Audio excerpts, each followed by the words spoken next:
தமிழ்நாட்டில் ஒரு எழுத்தாளன் ஒரு புத்தகத்தை போட்டுவிட்டு மனைவியிடம் இனிமேல் நாம் வாழ்ந்து விடலாம் என்று உத்தரவாதம் தந்துவிட முடியாது.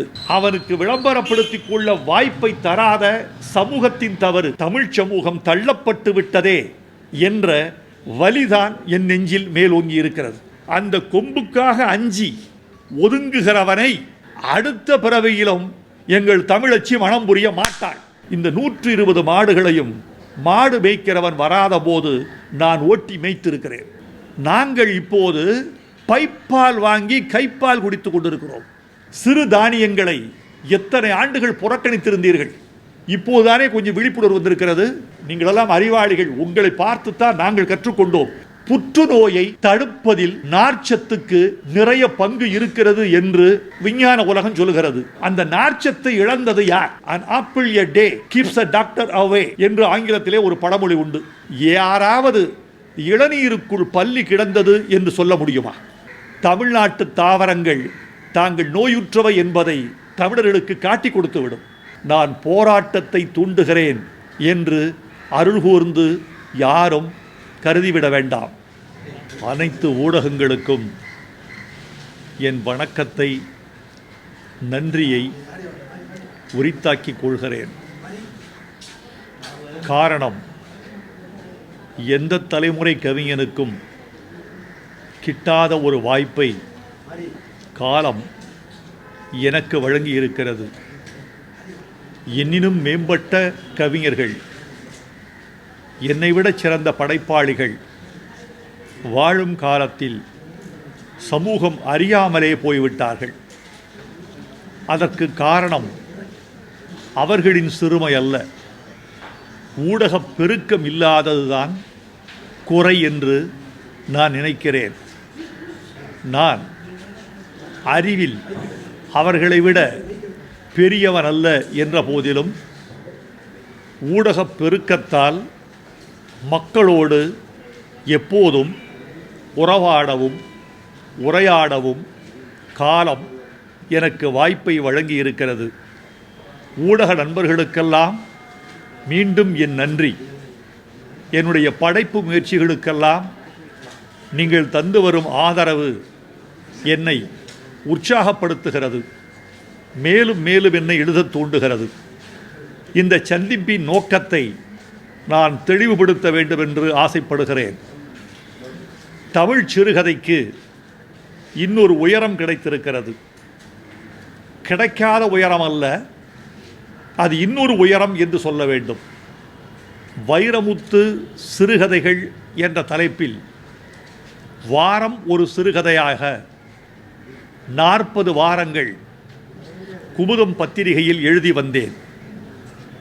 தொடர்ச்சியாக எழுதப்பட்ட 40 கதைகள் என்ற பெருமையும் அதற்கு கிட்டியது.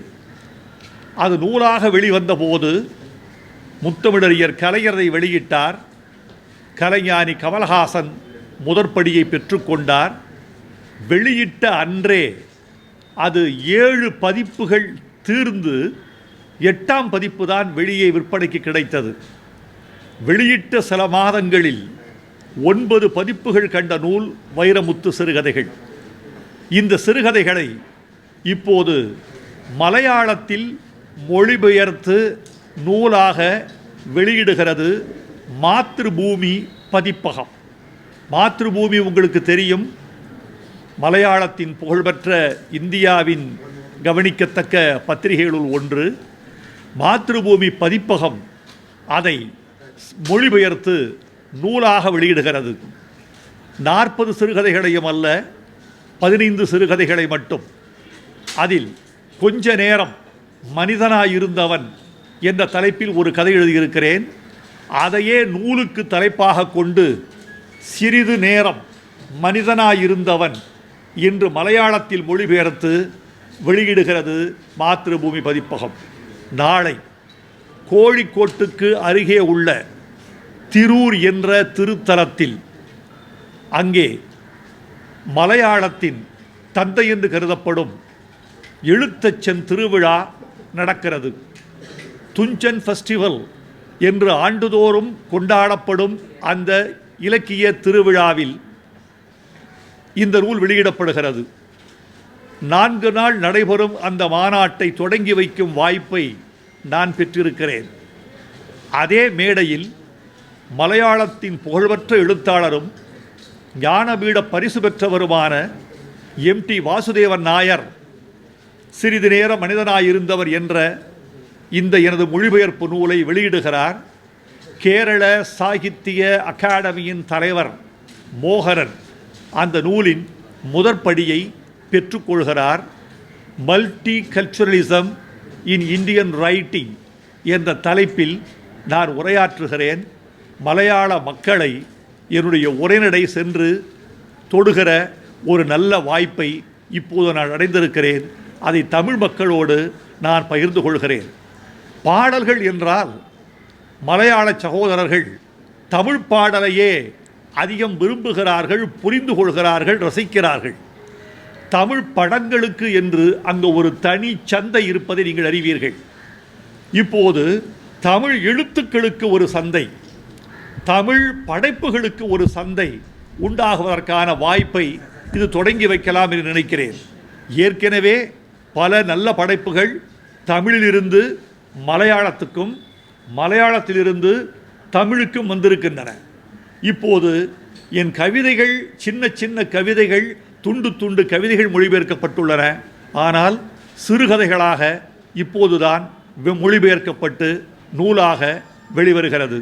இந்த நல்ல வாய்ப்பை உங்களோடு பகிர்ந்து கொள்ளத்தான் தமிழ் தன்னுடைய பரப்பை தாண்டி அடுத்த மொழியை நோக்கி நகர்கிறது. என் கால படைப்பு, என் படைப்பு என்பதைத்தான் பெருமையோடும் மகிழ்ச்சியோடும் சொல்லிக்கொள்ள உங்களை நான் அழைத்தேன். உங்கள் வருகைக்கு என் நன்றி. இனி நீங்கள் கேள்வி கேட்பதாக இருந்தால் கேட்கலாம். ஜல்லிக்கட்டு போராட்டம் வன்முறையில் முடிஞ்சிச்சு. அதுல போலீசார் தீ வச்சு கொடுத்ததா வீடியோக்கள் ஆதாரம் வந்திருக்கு. கமிஷனர் என்ன சொல்லியிருக்காருன்னா அது மார்க்கிங் செஞ்சதுன்னு சொல்லியிருக்காரு. இதை பத்தி உங்களோட கருத்து என்ன சார்? இதே நிலை தமிழகத்தை தொடர்ந்தா தமிழகத்தோட நிலை என்னவா இருக்கும்னு நினைக்கிறேன்? உங்கள் கேள்வியின் வலியை நான் புரிந்து கொள்கிறேன். ஆனால் அதற்கான பதிலை சொல்லும் சந்திப்பு இதுவாக இருக்குமா என்று ஐயப்படுகிறேன். அதனால் என்னை நீங்கள் பொறுத்துருள வேண்டும்.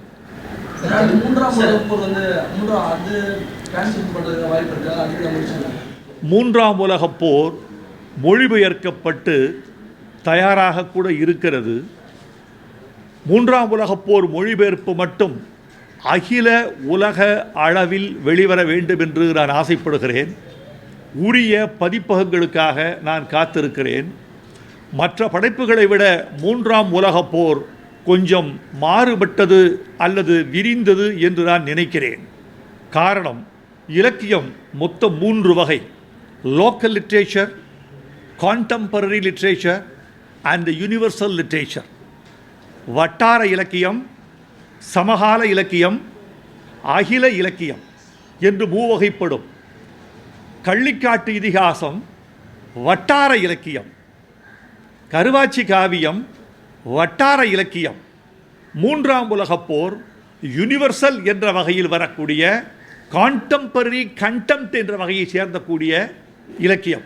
ஏனென்றால் உலகமயமாதல், புவி வெப்பமாதல் என்ற உள்ளடக்கங்களை மூன்றாம் உலகப் போர் விரிவாக பேசுகிறது. நண்பர்களே, தமிழர்களே, நான் ஒரு கருத்தை சொல்ல வேண்டும் என்று ஆசைப்படுகிறேன். இந்த கருத்து பெருமையான கருத்தல்ல, வறுமையான கருத்து என்று நினைக்கிறேன். மூன்றாம் உலகப் போரில் 6 ஆண்டுகளுக்கு முன்பு நான் என்ன சொல்லி இருந்தேனோ அதுதான் இந்தியாவில் நிகழ்கிறது என்பதுதான் வருந்தத்தக்க, நெஞ்சை அறுக்கத்தக்க உண்மை.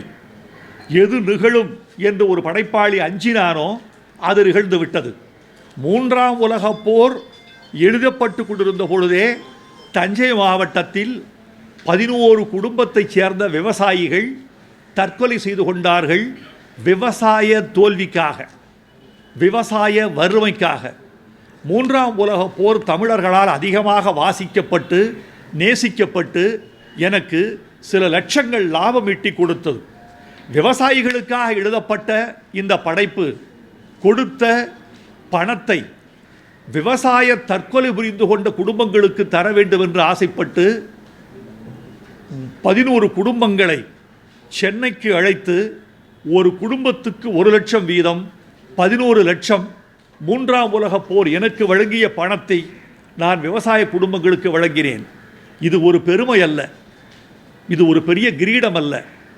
ஒரு படைப்பாளன் ஒரு 6 ஆண்டுகளுக்கு முன்பே எச்சரிக்கப்பட்ட அல்லது அதில் அச்சுறுத்தப்பட்ட செய்திகளை அரசு கவனித்திருந்தால், சமூகம் கவனித்திருந்தால், சமூக ஆர்வலர்கள் அதிகம் கவனித்திருந்தால், வானம் பொய்க்காமல் இருந்திருந்தால், அண்டை மாநிலங்கள் நம்மை வஞ்சிக்காமல் இருந்திருந்தால் இத்தனை தற்கொலைகள் நிகழ்ந்திருக்குமா என்று வருந்துகிறவர்களில், நெஞ்சில் ரத்தம் வடிக்கிறவர்களில் நானும் ஒருவன். எனவே 3ஆம் உலகப் போரை தயவு செய்து சமூக ஆர்வலர்கள் வாசிக்க வேண்டும், பொறுப்பில் உள்ளவர்கள் வாசிக்க வேண்டும். அதில் எல்லாவற்றையும் சொல்லிவிட்டதாக நான் பெருமைப்பட்டுக் கொள்ளவில்லை. அடிப்படைகளை சொல்லியிருக்கிறேன். இந்த எல் நினோ பற்றி அதிலே சொல்லியிருக்கிறேன். இந்த எல் நினோ பசிபிக் கடலில் நிகழக்கூடிய எல் நினோ விளைவு தென் ஆசியாவை எப்படி பாதிக்கும் என்று சொல்லியிருக்கிறேன். அப்படி பாதிப்பது உண்மையானால் அதற்கு எதிர் நடவடிக்கை என்ன, தீர்வு என்பது என்ன, அதற்கான மாற்று ஏற்பாடு என்பது என்ன என்பதை இந்த சமூகம் சிந்திக்க வேண்டும் என்றுதான் 3ஆம் உலகப் போரை எழுதியிருக்கிறேன். நான் மிகவும் நேசித்த எழுத்தாளர் ஜெயகாந்தன் அந்த நூலை வெளியிட்டு பேசிய போது, வைரமுத்து சமூக அக்கறை கொண்டு இந்த 3ஆம் உலகப் போரை எழுதியிருக்கிறார் என்று மிகச் சுருங்கிய வார்த்தைகளில் அந்த நூலின் மையத்தை தொட்டு காட்டிவிட்டு வந்து அமர்ந்தார். அந்த சமூக அக்கறை எனக்கு மட்டுமல்ல, படைப்பாளிக்கு மட்டுமல்ல, சமூகத்துக்கும் இருக்க வேண்டும் என்ற ஆதங்கம் என்னை போன்றவர்களுக்கு இருக்கிறது. இலக்கியம் என்பது பொழுதுபோக்கு அல்ல, இலக்கியம் என்பது வெறும் அலங்காரம் அல்ல, இலக்கியம் என்பது வார்த்தைகளின் புடைப்பு அல்ல, இலக்கியம் என்பது கற்பனைகளின் கஜானாவல்ல, இலக்கியம் என்பது அலங்காரங்களின் தோரணம் அல்ல, இலக்கியம் என்பது வலி, இலக்கியம் என்பது வாழ்க்கை. வாழ்க்கை இரும்படித்து கொண்டிருக்கும் போது இலக்கியம் பூப்பறித்து கொண்டிருக்க முடியாது என்று சொல்லப்படும். அப்படித்தான் 3ஆம் உலகப் போர் அப்படி எழுதப்பட்டிருக்கிறது. எங்கள் எல்லா இலக்கியங்களும் சமூக வலியோடு எழுதப்பட்டது என்று சொல்ல முடியாது. சில படைப்புகள் சமூக வலியோடு எழுதப்படுகின்றன, சில படைப்புகள் சமூக அழகியலோடு எழுதப்படுகின்றன. வாழ்வில் தொலைந்து போகாத விழுமியங்களை கட்டி காக்க வேண்டும் என்ற உணர்வோடு எழுதப்படுகின்றன. 3ஆம் உலகப் போர் மொழிபெயர்க்கப்பட்டிருக்கிறது. நல்ல பதிப்பகங்களுக்காக காத்திருக்கிறேன். இந்த நேரத்தில் ஓர் ஆதங்கம், நாம் தமிழனாக பிறந்தது எவ்வளவு பெரிய பெருமையோ, தமிழனாக இருப்பது, எழுத்தாளனாக இருப்பது அவ்வளவு பெரிய சிறுமையும் கூட. ஆங்கில மொழியில் எழுதுகிற ஒரு எழுத்தாளருடைய ஒரு எழுத்து ஒரே நேரத்தில் எத்தனை கோடி மக்களை சேர்ந்தடைகிறது என்பது உங்களுக்கு தெரியும். மாண்ட்ரின் மொழியில் எழுதுகிற எழுத்தாளன் எழுதுகிற பொழுது ஒரே நேரத்தில் அது எத்தனை வாசகரை சென்றடைகிறது என்பது தெரியும். ஸ்பானிஷ் மொழியில் எழுதுகிற ஒரு எழுத்தாளன் எழுதுகிற பொழுது அது எத்தனை கோடி மக்களை சென்று சேர்கிறது என்பது உங்களுக்கு தெரியும். ஆனால் 7.5 கோடி என்றும் சற்றொப்ப 8 கோடி மக்கள் என்றும் உலகத் தமிழர்களெல்லாம் கூட்டி பார்த்தால் 8 கோடி மக்கள் என்றும் சொல்லப்படுகிற தமிழர்களின் ஜனத்தொகையில் ஒரு நூல் விற்பதற்கு 1200 பிரதிகள் ஒரு பதிப்பு என்று இடப்படுகிறது.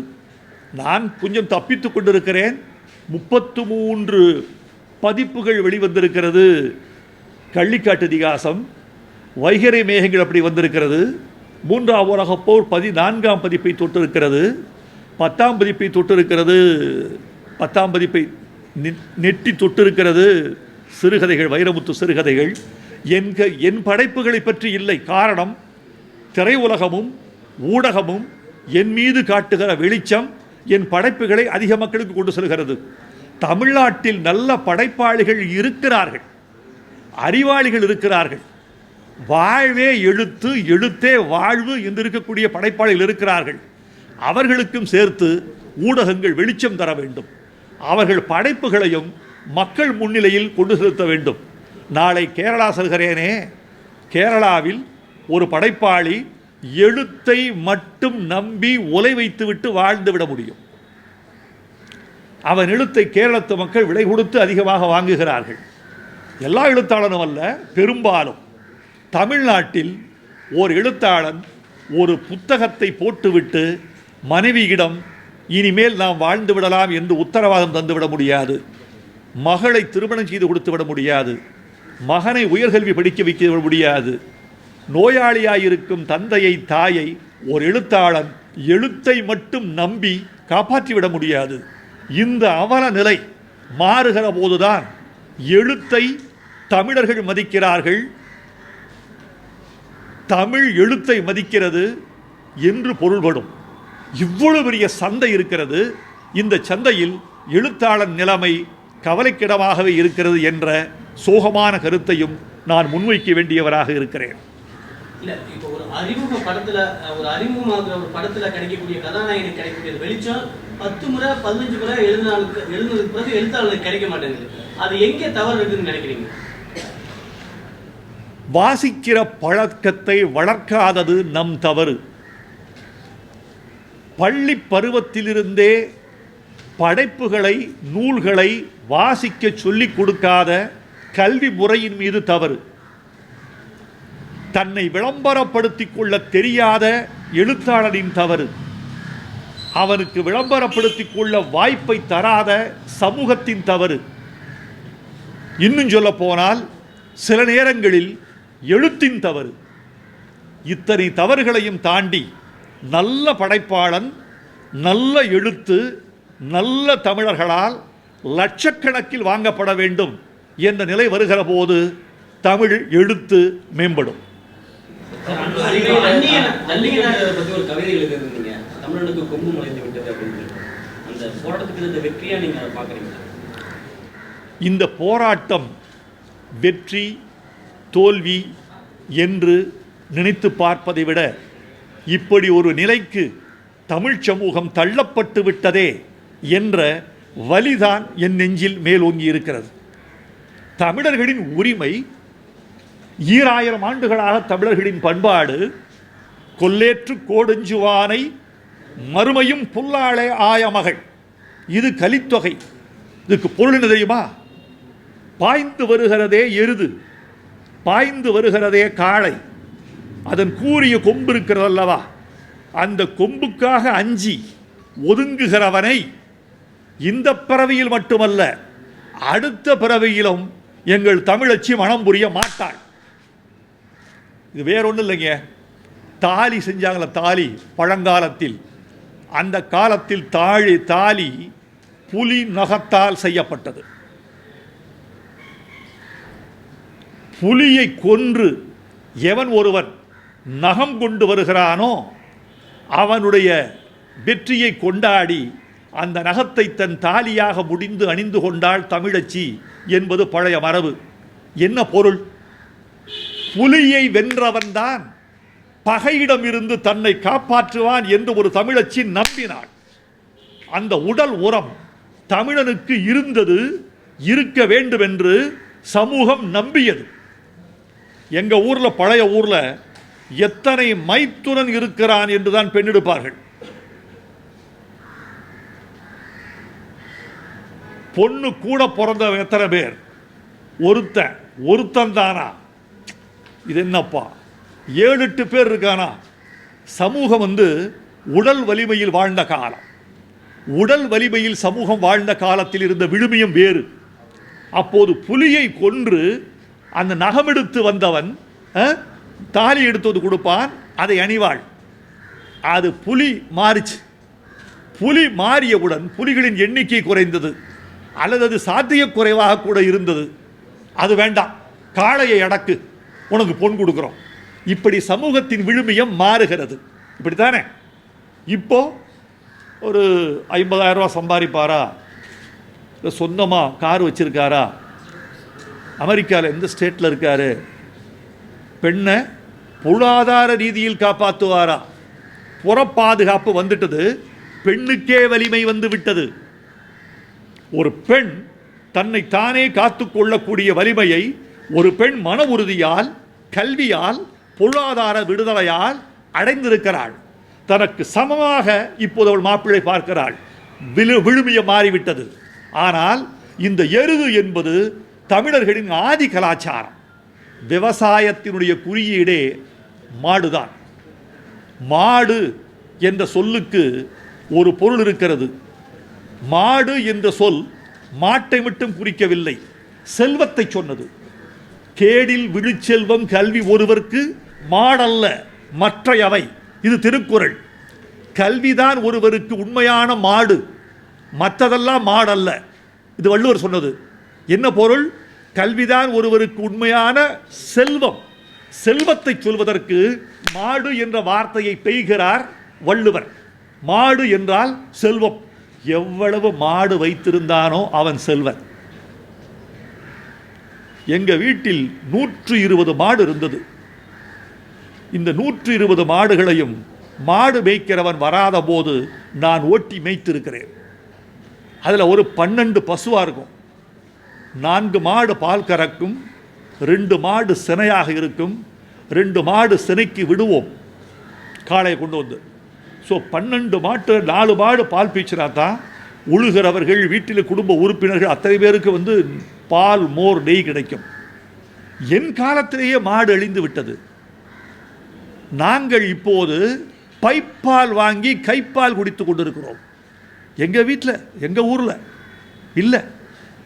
கண் முன்னால் ஒரு 40-50 ஆண்டுகளில் இவ்வளவு பெரிய மாற்றம் என்றால் எதிர்கால தமிழர்களின் அடையாளங்களை நிலைநிறுத்துவதற்கு நாம் போராட வேண்டாமா? எனவே இந்த போராட்டத்திற்கு தமிழர்கள் தள்ளப்பட்டதே எனக்கு வலி. ஆனால் இந்த வெற்றியில் மாணவ செல்வங்களை தவிர வேறு யாரும் உரிமை கொண்டாடுவதற்கு அவ்வளவு உரிமை இருக்கிறதா என்று எனக்கு தெரியவில்லை. தமிழக அரசு போராடி அவசர சட்டம் கொண்டு வந்ததை நான் பாராட்டுகிறேன். அதை கொண்டு வர செய்த எங்கள் இளைஞர் திருக்கூட்டத்தை நான் தோளில் சுமந்து பாராட்டுகிறேன், கொண்டாடுகிறேன். இதுவரைக்கும் உங்களுக்கு நிறைவேறாத ஒரு ஆசை அல்லது வாழ்நாள் லட்சியம் அப்படிங்கிறது? வாழ்நாளே ஒரு லட்சியம்தான், வாழ்ந்து கொண்டிருப்பதே லட்சியம்தான். எத்தனை காலம் இருக்கப் போகிறோம்? வந்த பாதை சரிதானா? இதுவரைக்கும் நடந்தது சரிதானா? நாம் சரியான களத்தில் தான் இருக்கிறோமா? நம் உழைப்புக்கு ஏற்ற உயரம் கிட்டியிருக்கிறதா? அல்லது இந்த உயரமே நம் உழைப்புக்கு அதிகமானதா? இதையெல்லாம் யோசித்து கொண்டிருப்பதுதான் வாழ்க்கையாக இருக்கிறது. ஆனால் உங்கள் கேள்வி உள்ளத்தின் ஆழத்திலிருந்து வந்தது என்பதனால் ஒன்று சொல்கிறேன். தமிழ் இலக்கியத்தை உலக மொழிகள் எல்லாம் இன்னும் உணர்ந்து கொள்ளவில்லை. வள்ளுவன் தன்னை உலகினுக்கே தந்து வான்புகழ் கொண்ட தமிழ்நாடு என்று சொன்னோமே, வள்ளுவனை உலகுக்கு தந்தோம். எவன் பெற்றுக்கொண்டான்? வள்ளுவனை எவன் பெற்றுக்கொண்டான்? பக்கத்து கர்நாடக மாநிலத்தில் சாக்கு சுற்றி வைத்திருந்த திருவள்ளுவரை நான் போய் பார்த்து விட்டு வந்தேன்.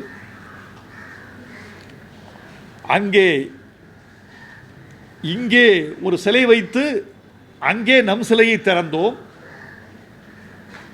மற்ற மாநிலங்கள் வள்ளுவரை கொண்டாடி இருக்கின்றனவா? கங்கை கரையில் கொண்டு போய் வைத்தோம். அதன் நிலை என்னவாக இருந்தது? நல்ல வேளை அந்த உத்தரகாண்ட் முதலமைச்சருக்கு நான் நன்றி தெரிவித்துக் கொள்கிறேன், அதை உரிய முறையில் நிறுவியதற்காக. வள்ளுவர் என்பது சிலை அல்ல, வள்ளுவர் என்பது வழிபாடல்ல, வள்ளுவர் என்பது கருத்து, வள்ளுவர் என்பது வாழ்வு, வள்ளுவர் என்பது ஒரு தத்துவம், வாழ்வியல் தத்துவம். அந்த தத்துவத்தை புரிந்து கொண்டால் உலக மக்களுக்கிடையே ஒரு ஒருமைப்பாடு ஏற்படும், தமிழர்கள் மீது ஒரு மதிப்பு ஏற்படும், தமிழர்கள் எங்கும் மதிப்போடு நடத்தப்படுவார்கள். தமிழர்கள் தமிழ்நாட்டுக்கு வெளியே எவ்வண்ணம் கருதப்படுகிறார்கள் என்பதுதான் தமிழர்கள். தமிழ்நாட்டு எல்லைக்குள்ளே சொல்லப்படுவதெல்லாம் உயர்வு நவிர்ச்சி, தமிழ்நாட்டு எல்லைக்குள்ளே நாம் சொல்வதெல்லாம் புகழ். மறைவாக நமக்குள்ளே பழங்கதைகள் சொல்வதில் ஓர் மகிமை இல்லை. தரமான புலமையெனில் வெளிநாட்டார் அதை வணக்கம் செய்தல் வேண்டும். இதான் மகாகவி பாரதியார். திறமான புலமையெனில் பிற நாட்டார் வெளிநாட்டார் அதன் புகழ்பாட வென்றால் அப்போதுதான் தமிழுக்கு பெருமை கிடைத்தது என்று அர்த்தம். தமிழர்கள் தமிழ்நாட்டுக்கு வெளியே எவ்வண்ணம் மதிக்கப்படுகிறார்கள்? ஆந்திராவில், கர்நாடகத்தில், ஏன் டெல்லியில், வெளி அண்டை நாடுகளில் இலங்கையில் ஏன் கடலுக்குள் தமிழர்கள் எப்படி மதிக்கப்படுகிறார்கள் என்பதை பொறுத்து சொல்லுங்கள், தமிழர்களின் உண்மையான மதிப்பு தெரிய வரும். எனவே தமிழ்நாட்டுக்கு வெளியே தமிழும் தமிழர்களும் எப்படி மதிக்கப்படுகிறார்களோ அதுதான் உண்மையான தமிழுக்கும் உண்மையான தமிழனுக்குமான மதிப்பாக நான் இருக்க முடியும். அதை மேம்படுத்துவதற்கு நம்மவர்கள் முழு திறனோடு முயற்சி செய்ய வேண்டும் என்று கேட்டுக்கொள்கிறேன். அந்நிய நாட்டு குளிர்பானங்களே மார்ச் மாதத்துக்கு பிறகு விற்பனை செய்ய மாட்டேன்னு வணிகர் சங்கங்கள் அறிவிச்சிருக்காங்க. இந்த அறிவிப்பை எப்படி பார்க்குறீங்க? வணிகர் சங்கங்களை நான் வாழ்த்துகிறேன், வரவேற்கிறேன்.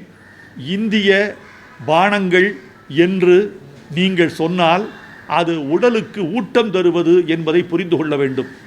எங்கள் கிராமத்தில் பானக்கம் கொடுப்போம். அது பேர் பானகம்னு பேர்.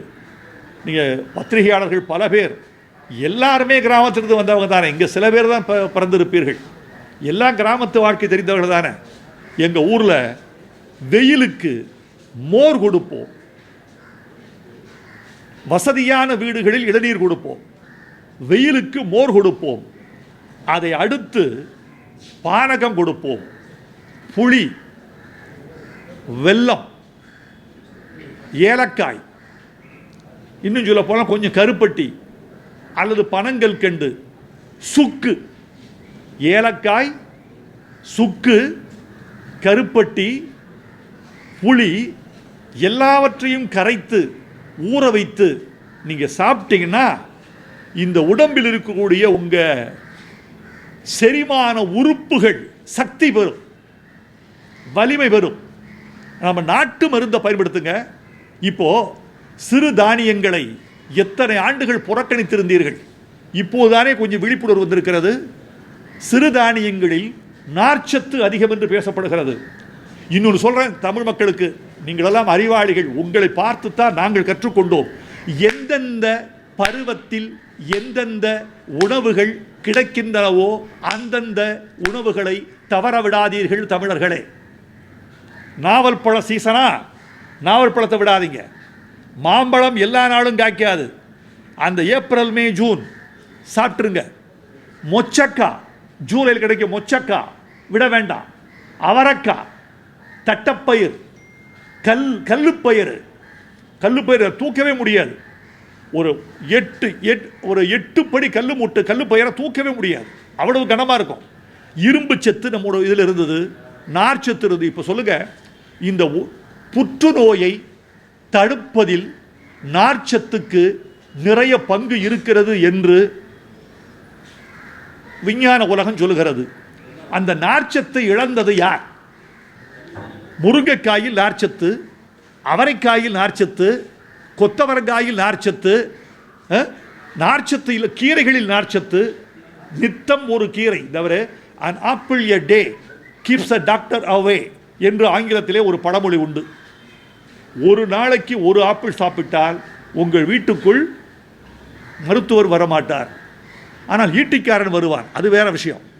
ஒரு நாளைக்கு ஒரு ஆப்பிள் உனக்கு விலை, அந்த விலையாக இருக்குது. நான் சொல்கிறேன் தமிழர்களே, ஆப்பிள் வசதி உள்ளவர்கள் சாப்பிடுங்கள், நாங்கள் தவறு சொல்லவில்லை. ஆப்பிளை விட, ஆப்பிளில் இருப்பதை விட அதிகமான நார்ச்சத்தும் இரும்பு சத்தும் உள்ள காய் நெல்லிக்காய். அந்த நெல்லிக்காயை ஏன் பயன்படுத்த மறுக்கிறீர்கள்? இந்த மண்ணில் விளைந்தது, இந்த மண்ணின் சாரம் உண்ட பொருள்கள், இந்த மண்ணின் தண்ணீரில் விளைந்த தானியங்கள், இவைகளை தமிழர்கள் தங்கள் அன்றாட பொருளாக பயன்படுத்த வேண்டும்.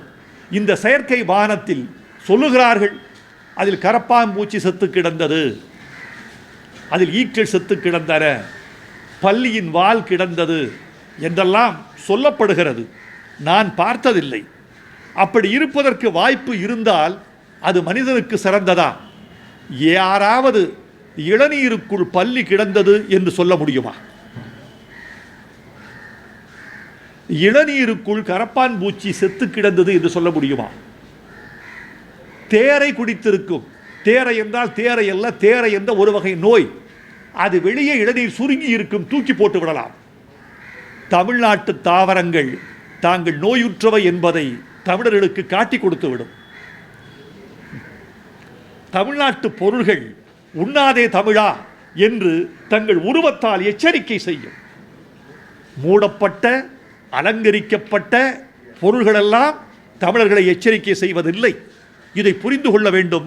எல்லா வகையிலும், அதாவது இந்த மாணவ செல்வங்கள் ஒரு பெரிய மறுமலர்ச்சி ஏற்படுத்தினார்கள். தமிழர்களுக்கான ஒரு பாரம்பரிய ஏறு தழுவுதல் என்ற உரிமையை பெற்றுக் கொடுத்தார்கள். மாணவர்களுக்கு இன்னும் பல கடமைகள் இருக்கின்றன. நான் போராட்டத்தை தூண்டுகிறேன் என்று அருள் கூர்ந்து யாரும் கருதிவிட வேண்டாம். நான் கடமைகளை நினைவூட்டுகிறேன். ஏரிகளையும் கண்மாய்களையும் ஆழப்படுத்தும் கடமை நமக்கு இருக்கிறது. அணைகளை தூர்வார வேண்டிய கடமை இருக்கிறது.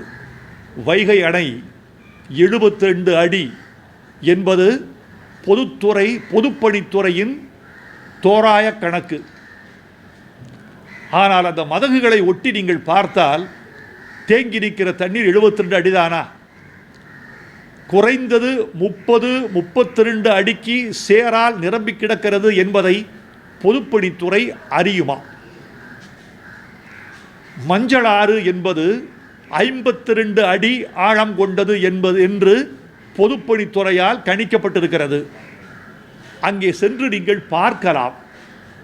பத்திரிகையாளர்கள், ஊடகங்களெல்லாம் சமூக விழிப்புணர்வை உண்டாக்குங்கள், அரசுக்குரிய கடமைகளை நினைவூட்டுங்கள், இளைஞர்களுக்கான பொறுப்பை சொல்லுங்கள், என் தவறுகளை சுட்டிக்காட்டுங்கள், என்னை விமர்சியுங்கள், என்னை மேம்படுத்துங்கள்.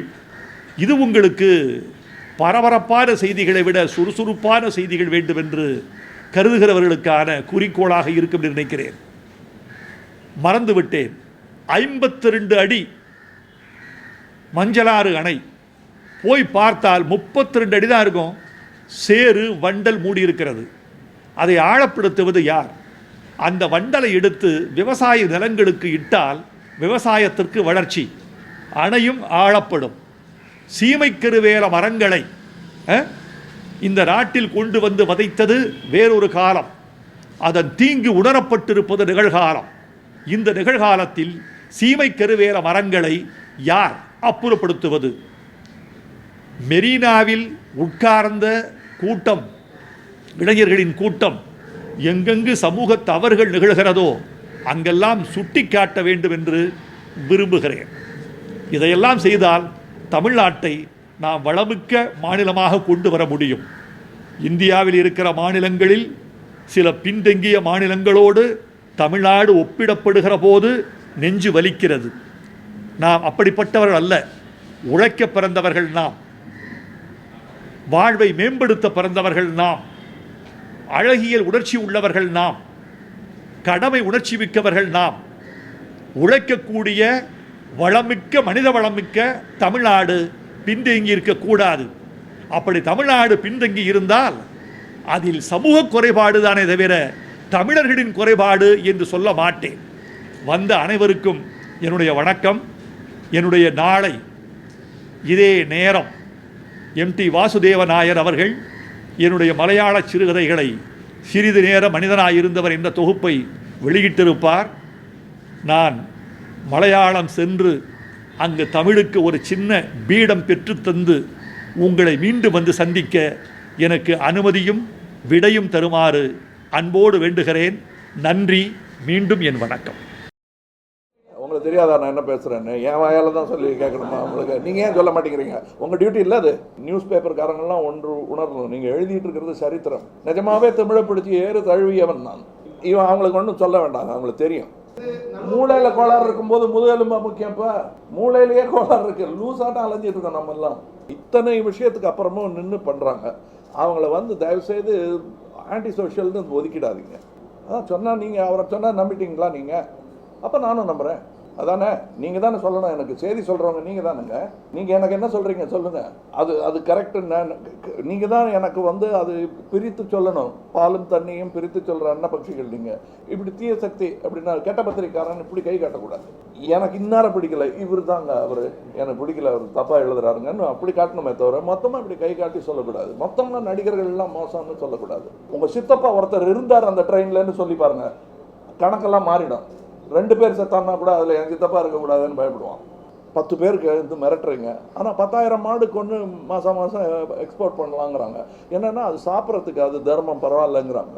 மனிதனுக்குள்ளே இயற்கையாக இருக்கிறது இல்லை, பார்த்து கற்றுக்கிட்டது தான். இது வரும், அந்த சமூக தளத்திலே அந்த மரியாதை வரும். சொல்ல வேண்டாம்னு நினைக்கிறேன், வழி கேட்டால் சொல்லலாம். சும்மா இருக்கும்போது மயிலாப்பூருக்கு இப்படி போங்க, மயிலாப்பூருக்கு இப்படி போங்கன்னு எதுக்கு நான் சொல்லி, அவர் இப்போ அடையார் போகிறவராக இருந்தாருன்னா அது தவிர எதையுமே பேன் பண்ணாதுங்க. அது விஸ்வரூபமாக இருக்கட்டும், இல்லை கங்கை எங்காலையாக இருக்கட்டும்.